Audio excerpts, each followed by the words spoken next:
December 17, 1944, the Ardennes Forest, Belgium. 11 American soldiers stumbled through knee-deep snow, their breath forming clouds in the frozen air. They were exhausted, separated from their unit, and moving toward what they believed was safety. Behind them, the sound of German armor grew louder. Around them, the forest seemed to swallow every trace of the war they had just fled. They were artillerymen, not infantry. They carried no heavy weapons. And they were black men serving in a segregated American army that had assigned them to backline support roles, never expecting them to face frontline combat. What happened to them in the hours that followed would become one of the most brutal war crimes committed on the Western Front during World War II. Yet for decades, their names would remain unknown, their sacrifice unrecorded, their story deliberately forgotten. This is not a tale of heroism that made headlines. It is a story of men who died twice, once in the snow of Belgium and once in the silence of history. Before we continue, I'd love to know, where are you watching from today? Comment below, and remember to subscribe so more untold stories like this are never forgotten. To understand what happened that December morning, we must first understand where these men stood in the machinery of war and in the eyes of their own country. The year 1944 had brought the Allies to the doorstep of Nazi Germany. Paris had been liberated. American forces were pushing eastward through France and Belgium. Victory seemed within reach. But Adolf Hitler had one desperate gambit left, a massive counteroffensive through the Ardennes forest designed to split the Allied lines, recapture the Belgian port of Antwerp, and force a negotiated peace. History would remember it as the Battle of the Bulge. It began on December 16, 1944, with a ferocious German assault that caught American forces completely off guard. Among those caught in the chaos was the 333rd Field Artillery Battalion. They were one of only 2 African-American field artillery battalions to see combat in the European theater. Their assignment was to provide fire support from behind the lines, operating massive howitzers that could strike German positions miles away. They were skilled, disciplined, and battle-tested.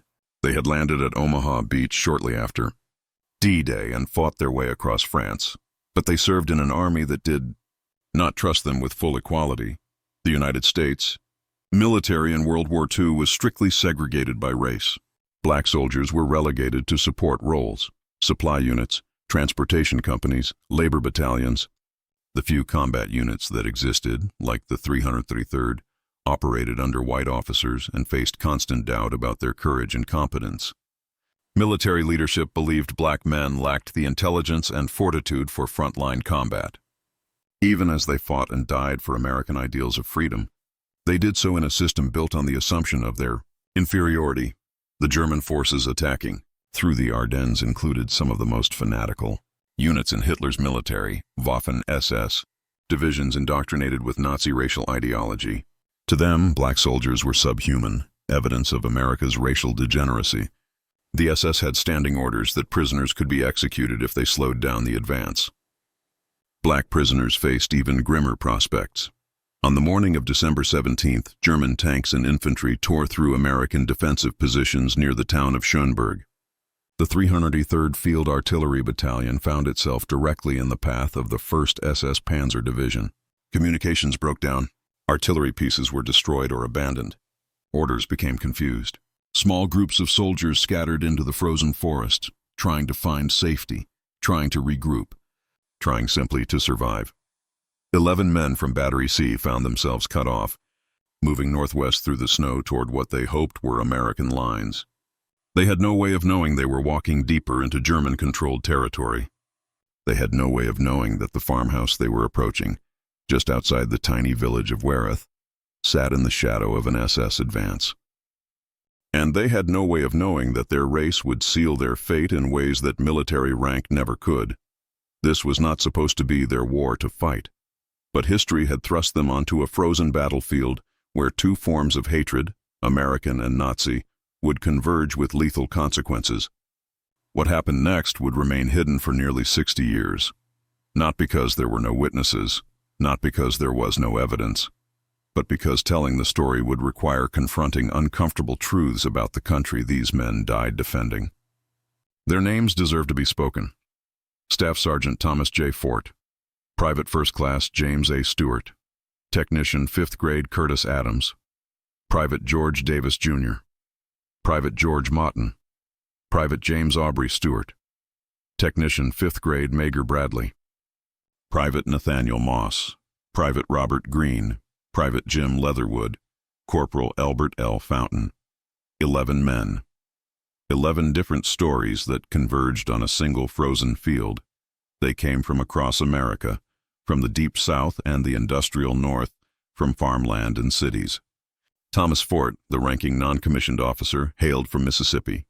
At 23, he carried the weight of leadership despite serving in an army that would never promote him beyond sergeant. George Davis, Jr., just 20 years old, had grown up in Alabama, where he learned early what it meant to navigate a world that viewed him with suspicion. Curtis Adams was from South Carolina, James Stewart from West Virginia. Men shaped by the reality of Jim Crow America, where they attended segregated schools, drank from separate water fountains, and watched their fathers work jobs that offered little dignity and less opportunity. They had enlisted or been drafted into a military that mirrored the society they left behind. Basic training was segregated. Barracks were segregated. Even blood plasma was separated by race in military hospitals. They could fight for their country, but they could not fight alongside white soldiers as equals. Yet they served. They trained on artillery pieces, mastering the mathematics of trajectory and timing. They learned to work as a unit, each man knowing his role in the precise choreography required to load, aim, and fire massive howitzers. They crossed the Atlantic on cramped transport ships. They waited ashore at Normandy in the bloody aftermath of D-Day. They pushed across France through the summer and fall of 1944, providing crucial fire support as American forces drove toward Germany. The 333rd had proven itself in combat. They had fired over 3,000 rounds during the siege of Brest. They had supported infantry advances through some of the war's fiercest fighting. Their white officers, many of whom had arrived with the prejudices common to the era, found themselves grudgingly impressed. These men were not the incompetent soldiers that military doctrine had told them to expect. They were professionals, but respect earned on the battlefield did not translate to equality off it. In towns they liberated, French and Belgian civilians often treated them with more dignity than their own army did. They were heroes abroad and second-class citizens in uniform. By December 1944, they had been moved to what was supposed to be a quiet sector, the Ardennes forest, a place to rest and refit, a place where the war had slowed to an uneasy stillness. They set up their artillery positions near the town of Schoenberg, dug in against the winter cold, and waited. None of them could have imagined that within days, they would find themselves on the front lines of the largest battle the American army would fight in Europe. None of them could have known that for 11 of their number, the Ardennes would become their final posting. These were not angels. They were not saints. They were ordinary men carrying extraordinary burdens. They complained about the cold and the food. They wrote letters home. They played cards and shared cigarettes. They dreamed of surviving long enough to see their families again, to return to an America that they hoped might be different after the war, might finally see them as the men they had proven themselves to be. They were artillerymen trained to fight from a distance, not infantrymen trained for close combat. When the German assault shattered their positions on December 17th, they did what soldiers do when plans collapse. They improvised, they survived. They moved toward what they thought was safety. 11 men walking through the snow. 11 men trying to find their way back to American lines. 11 men who had already given their country more than it had ever given them. They were about to give everything. December 17th, 1944, began in darkness and confusion. The German offensive had started 24 hours earlier with a pre-dawn artillery barrage that shook the frozen earth. Now, as the second day broke gray and cold over the Ardennes, American positions were collapsing across a 50-mile front. Radio communications crackled with desperate messages. Units reported being surrounded, roads filled with retreating soldiers and fleeing civilians. The careful order of military planning dissolved into the chaos of survival. The 333rd Field Artillery Battalion found itself directly in the path of Kampfgruppe. Knittel, a battle group from the 1st SS Panzer Division. These were not regular Wehrmacht soldiers. The Waffen-SS represented the military arm of Heinrich Himmler's empire, units built on ideology as much as training. They wore different uniforms, swore personal oaths to Hitler, and operated under different rules. To them, this was not simply a military operation. It was a crusade. German tanks appeared through the morning fog like iron ghosts. Panzer Mark IVs and Panthers, their engines roaring, their treads churning through snow and frozen mud. Behind them came half-tracks filled with SS infantry, their weapons ready, their orders clear: push forward, eliminate resistance, take no prisoners who might slow the advance. The 303rd artillery pieces, powerful at distance, became liabilities up close. The howitzers could not depress low enough to fire at approaching armor. The gun crews, trained to calculate firing solutions for targets miles away, now faced enemies measuring distance in yards. Some tried to destroy their guns to keep them from German hands. Others simply ran. Staff Sergeant Thomas Fort gathered the men near him. Communications with battalion headquarters had gone dead. Officers were either killed, captured, or cut off. Fort made the decision that countless sergeants have made throughout history: when the chain of command breaks, he took responsibility. He would lead whoever was with him to safety. They would move northwest, away from the German advance toward the town of WWII, and then on to what they hoped were American positions beyond.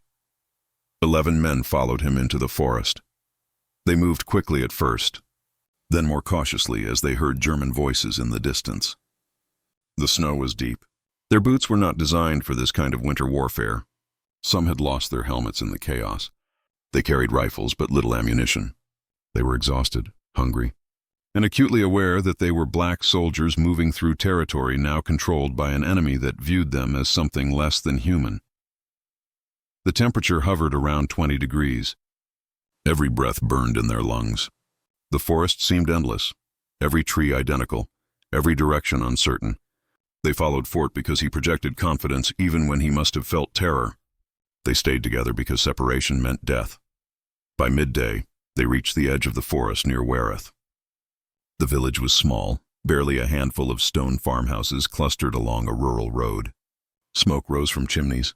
Life continued here somehow, despite the war roaring through the countryside. Fort made another decision. They needed rest, warmth, and information about where American lines were. They needed help. They approached the farmhouse belonging to Matthias Langer, a Belgian farmer who had lived through one German occupation already and now found himself in the middle of another. When Langer opened his door and saw 11 black American soldiers standing in his yard, he faced an impossible choice. He let them in. For a brief moment, the war paused. Langer's wife brought what food they had. The soldiers warmed themselves by the fire.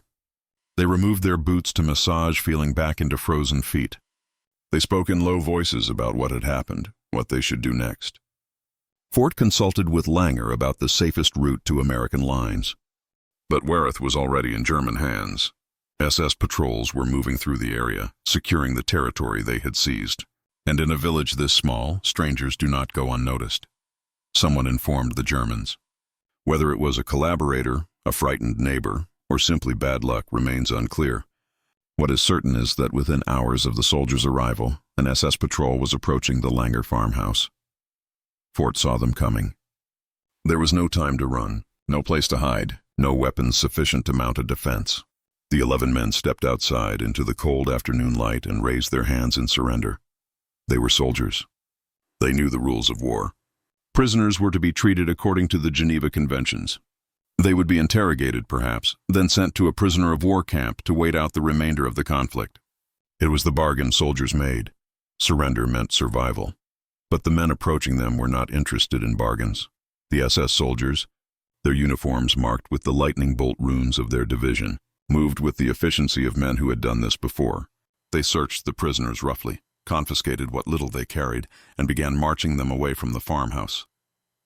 Matthias Langer watched from his doorway, helpless. His wife made the sign of the cross.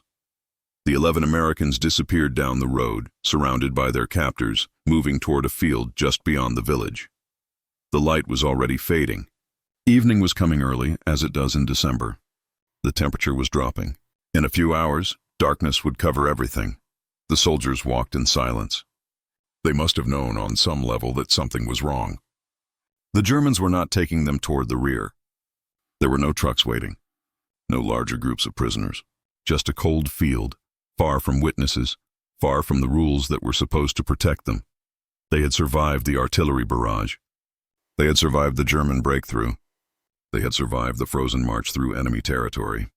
They had made it to shelter, to rest, to what they thought was temporary refuge, but they had not escaped the war. They had walked deeper into it, into a place where hatred wore a uniform and carried authority, where the thin veneer of military civilization gave way to something older and darker. What happened next would take only hours, but the silence that followed would last for generations. What occurred in that field near Wereth on the evening of December 17, 1944, was not combat. It was not the fog of war. It was not soldiers making split-second decisions under fire. It was murder. Deliberate, systematic, and cruel. The bodies were discovered weeks later, after the German offensive had been turned back and American forces retook the area. The snow had preserved what the SS had left behind. What investigators found told a story that no military report could fully capture. The 11 soldiers had been tortured before they were killed. Their fingers had been cut off. Their legs had been bayoneted repeatedly. Bones were shattered. Skulls were crushed. The medical examiner's report documented injuries that served no military purpose, that could only have been inflicted to cause maximum suffering. These were not the quick deaths of battlefield execution. These were acts of sadistic violence carried out over hours in the darkness and cold. The men had been made to kneel in the snow. One by one or all together, the evidence could not say for certain. What it could say was that they had been alive when the torture began, that they had suffered, that their final hours were filled with pain and terror and the knowledge that mercy would not come. Then they were shot, left where they fell, abandoned to the winter. The SS patrol moved on to continue their advance. The field returned to silence. Snow began to fall again, covering the scene, erasing the evidence of what had been done. This was not an isolated incident born of a single commander's cruelty. The massacre at Wereth occurred the same day as the more famous Malmedy massacre, where SS troops from the same division executed 84 American prisoners of war in a field 15 miles away. The pattern was clear.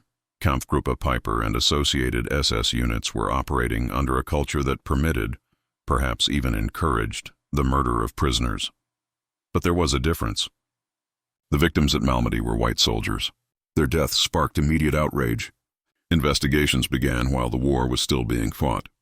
The perpetrators were hunted down, tried and convicted at the Dachau trials after the war. Justice, imperfect but real, was pursued. The 11 men at Wereth received no such attention. Their bodies lay in that field for weeks. The battle moved on. The ground changed hands. When American forces finally returned and local Belgian civilians led them to the site, the scene was documented, photographed, and recorded. The bodies were recovered and buried with military honors in a temporary cemetery, and then somehow the story began to fade. The official military investigation was brief and inconclusive. No serious effort was made to identify the specific SS soldiers responsible. No one was ever charged with the murders. The case file was marked and stored. The photographs were archived. The names of the victims appeared on casualty lists without explanation of how they died. For the families back home, the telegrams arrived with standard language. Killed in action. Died in service to his country. The truth of what happened in that field near Wereth was kept from them. Perhaps military authorities believed the details were too disturbing. Perhaps they thought it would serve no purpose to cause additional pain. Perhaps in the calculus of a nation still segregated by race, the deaths of 11 black soldiers simply did not warrant the same attention as other atrocities. The war ended. The Nuremberg trials brought Nazi leaders to justice. The Dachau trials prosecuted concentration camp guards and SS officers. War crimes became a central part of how the world understood the evil that had been fought and defeated. But no one stood trial for Wereth. The 11 soldiers had been denied equality in life. They were denied justice in death. Their sacrifice was noted in record books but not in history books. Their names were not spoken at commemorations. Their story was not taught in schools. They became casualties twice over, first to enemy hatred, then to their own country's indifference. In the village of WWII, Matthias Langer and his family never forgot. They remembered the young men who had sought shelter at their door. They remembered watching them being marched away. They carried the weight of what they could not prevent, the knowledge of what had happened just beyond their farm. But memory, without witness, is a fragile thing. And for decades, their memory stood alone. If you've made it this far, thank you for caring about stories like this. What part of history do you think deserves more attention? Comment below. February 1945. The snow was melting. American forces had pushed the Germans back. The Battle of the Bulge had cost over 100,000 American casualties, killed, wounded, captured, or missing. It was the bloodiest battle the United States Army fought in World War II. Victory had come at tremendous cost, and the work of accounting for the dead had only just begun. Belgian civilians from WWII approached American military police with urgent information. There were bodies in a field near the village. American soldiers. They had been there since December. A graves registration unit was dispatched. What they found was carefully documented. Photographs were taken from multiple angles. A medical officer examined the remains and recorded his findings in clinical language that could not hide the horror. 11 bodies, extreme trauma, evidence of torture. Cause of death, homicide. The soldiers were identified through their dog tags, which the SS had left behind. Staff Sergeant Thomas J. Fort, Private First Class James A. Stewart, Technician 5th Grade Curtis Adams.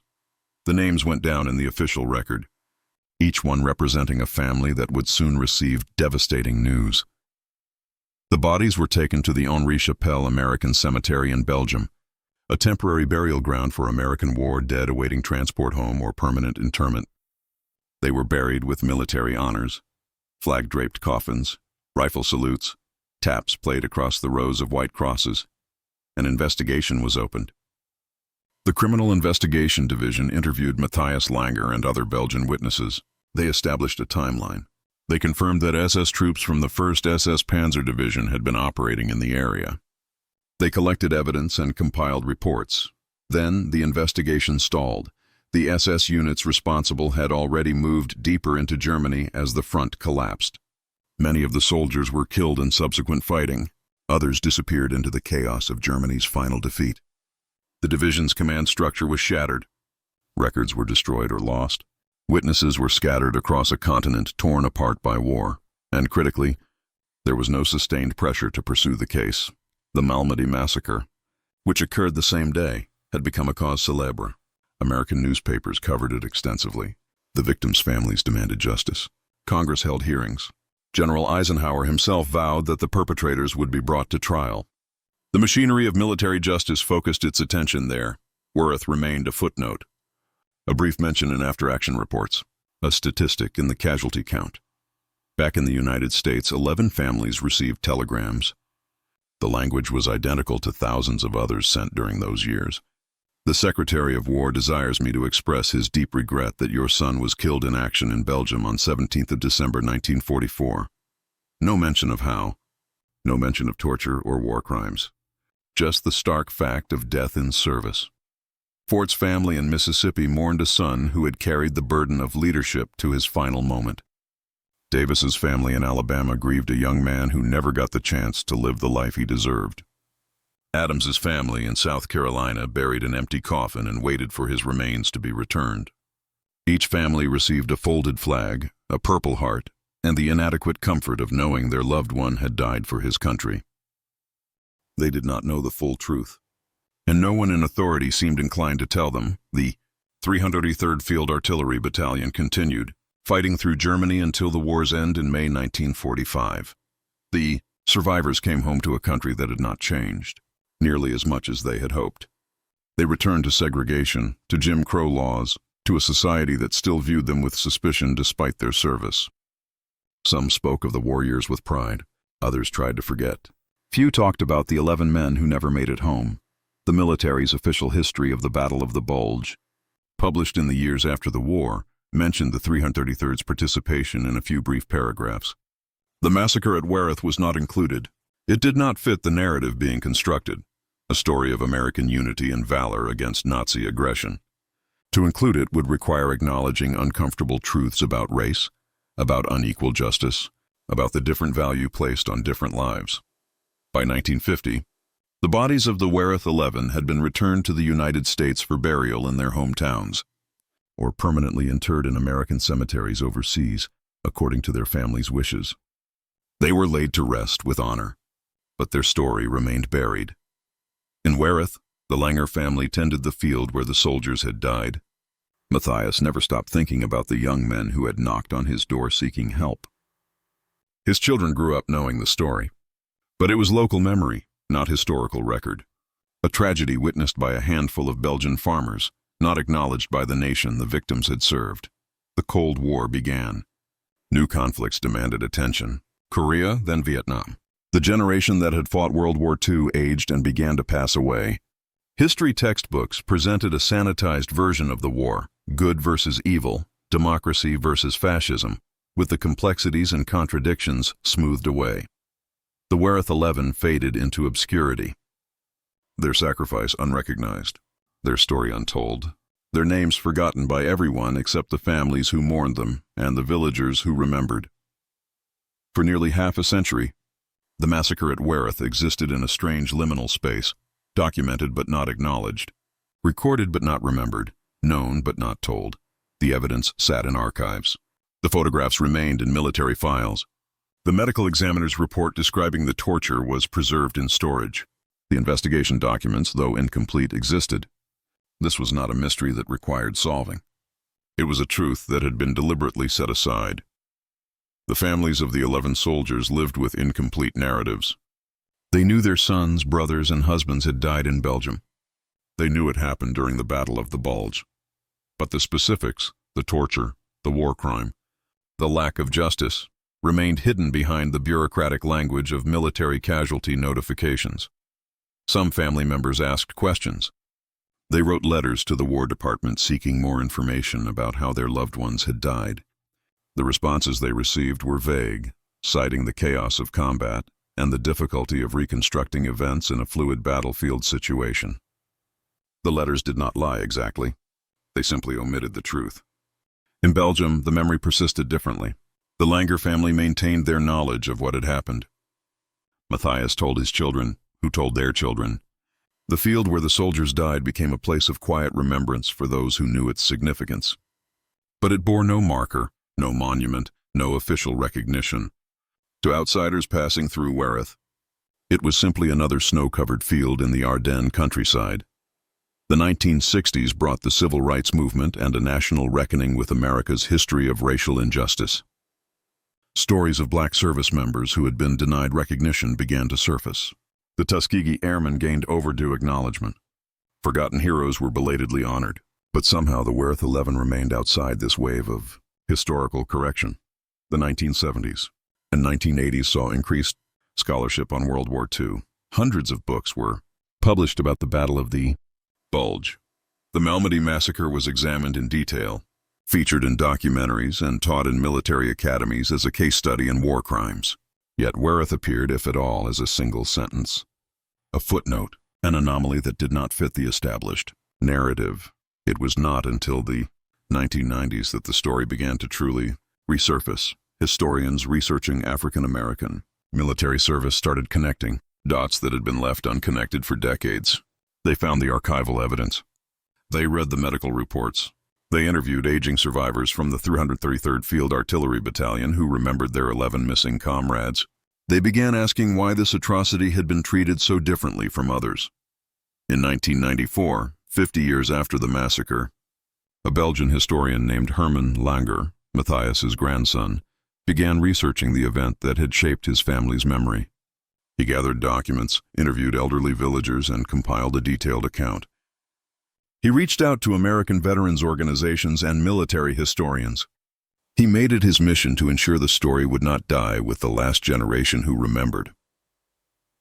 Around the same time, family members in the United States began their own searches. Advances in information technology made it easier to access military records. The internet allowed people to connect across distances, to share information, to compare notes. Sons and daughters of the WWII 11, now aging themselves, started piecing together what had really happened to their fathers. They found each other. They found the documents. They found the photographs their families had never been shown. And they found a question that had no good answer. Why had their father's sacrifice been erased? In 2001, the story received its first significant public attention when researcher Norman Lichtenfeld published an article documenting the massacre and the subsequent cover-up of indifference. Other historians followed. The U.S. Army began a formal review of the case. In 2004, 60 years after the massacre, a memorial was finally erected in Wereth.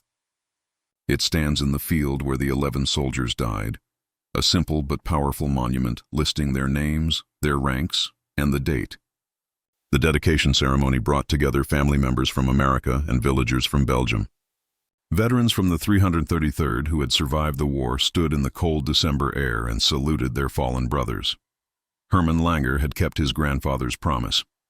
The memory had been preserved and, at last, shared with the world. But the official recognition came without official accountability.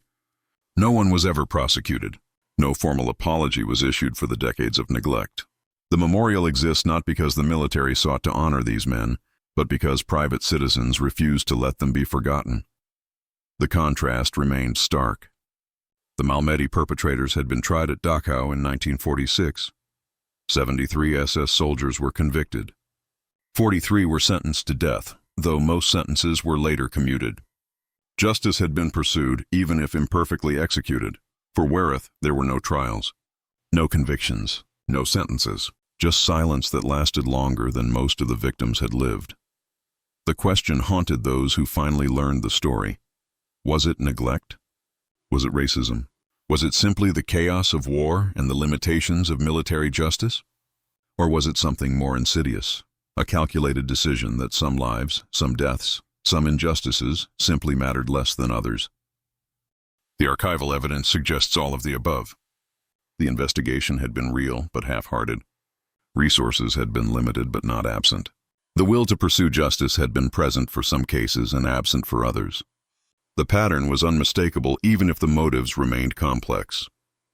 By the early 2000s, the Wereth 11 had finally entered the historical record in a meaningful way. Books included their story. Documentaries featured their sacrifice. The 333rd Field Artillery Battalion received proper recognition for its service. The memorial in Belgium became a site of pilgrimage for those seeking to understand the fuller truth of World War II. But time had taken its toll. The veterans were nearly all gone. The families had lived most of their lives without answers. The perpetrators, if any still lived, were beyond the reach of justice. The moment for accountability had passed decades ago. What remained was memory, finally acknowledged, but forever incomplete.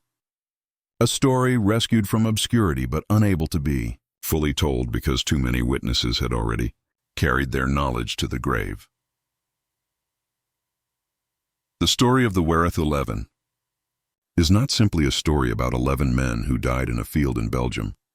It is a story about which lives we choose to remember and which deaths we choose to acknowledge. It is a story about how history gets written and who gets written out of it. These 11 soldiers embodied a profound contradiction. They fought for a nation that denied them equality. They wore the uniform of freedom while living under the weight of segregation. They proved their courage on battlefields across Europe while their country questioned whether they possessed courage at all. And when they were murdered in the most brutal fashion by an enemy that viewed them as subhuman, their own military could not muster the will to pursue justice with the same vigor it showed for white victims of similar crimes. The massacre at Wereth reveals uncomfortable truths that extend far beyond a single war crime. It exposes the ways that racism operated not just in the segregated American South, but within the military institutions that claim to defend democratic values. It demonstrates how injustice can be perpetuated not through dramatic acts of oppression, but through quiet omissions, bureaucratic indifference, and the simple failure to care as much about some lives as others. For decades, the absence of this story from historical accounts suggested that what happened to the Wereth 11 somehow mattered less than other atrocities, that their sacrifice was less worthy of remembrance, that their suffering was less deserving of justice. This erasure was its own kind of violence, a second death inflicted not by enemy soldiers, but by the neglect of history itself. Yet the story also reveals something else. The power of memory to resist erasure. Matthias Langer could have stayed silent. He could have convinced himself that there was nothing he could have done, that remembering would only bring pain. Instead, he chose to bear witness. He told his children. His grandson carried that memory forward and transformed it into action. 3 generations of a Belgian family kept faith with 11 American soldiers they had known for only hours. The families in America could have accepted the official narratives. They could have let grief settle into resignation. Instead, they asked questions.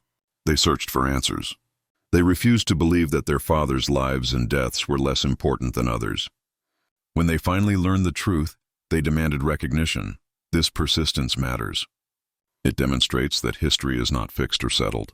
It is constantly being rediscovered, re-examined, and rewritten by those willing to challenge the narratives that exclude inconvenient truths. The memorial in WWII exists because ordinary people refuse to let extraordinary injustice remain hidden. Today, the story of the WWII 11 has finally found its place in the historical record. It is taught in schools, included in Battle of the Bulge commemorations, and honored at the memorial where they died. The 333rd Field Artillery Battalion has been properly recognized for its service. The names of Thomas Fort, Curtis Adams, George Davis, James Stewart, George Motton, Mager Bradley, Nathaniel Moss, Robert Greene, Jim Leatherwood, and Elbert Fountain are no longer forgotten. But recognition is not the same as justice. The men who tortured and murdered these soldiers were never held accountable. The military system that treated their deaths as less important than others was never reformed in ways that acknowledged this failure. The families who spent decades without answers received apologies from historians and advocates, but never from the institutions that owed them truth. The legacy of WWII is therefore complex. It is a story of heroism and sacrifice. It is a story of hatred and cruelty. It is a story of memory preserved against the forces of forgetting. And it is a story that asks us to confront how easily injustice can become normalized when we simply stop paying attention. What happened in that field on December 17, 1944, cannot be undone. The men cannot be brought back. The decades of silence cannot be erased, but the story can be told. The names can be spoken. The sacrifice can be honored. And the questions it raises about equality, justice, and the value we place on different lives remain urgently relevant. We live in a world still grappling with which stories get told and which get buried, which voices are heard and which are silenced, which lives are mourned publicly and which are grieved in private obscurity. The WWII 11 remind us that every erasure is a choice, every omission has consequences, and every act of remembrance is an act of resistance against forgetting. These 11 men served their country with honor. They died with courage. They deserve justice in their time and recognition in ours. That it took 60 years for their story to be properly acknowledged is a stain on the historical record that cannot be washed away. But that their story is finally being told, that their names are finally being remembered, that their sacrifice is finally being honored, this is evidence that truth, however delayed, can still emerge. The memorial in WWII stands as a testament not just to 11 soldiers, but to the power of memory itself, to the Belgian family that refused to forget, to the American families that refused to stop asking questions, to the historians who refused to accept incomplete narratives, to everyone who believes that all sacrifice deserves recognition, that all lives have equal worth, and that justice delayed is not the same as justice denied, but it is better than justice never pursued at all. On a winter field in Belgium, 11 men gave everything. For 60 years, history gave them nothing in return. Now finally, we give them what they should have had from the beginning: our attention, our respect, and our commitment to ensure that what happened to them is never forgotten again.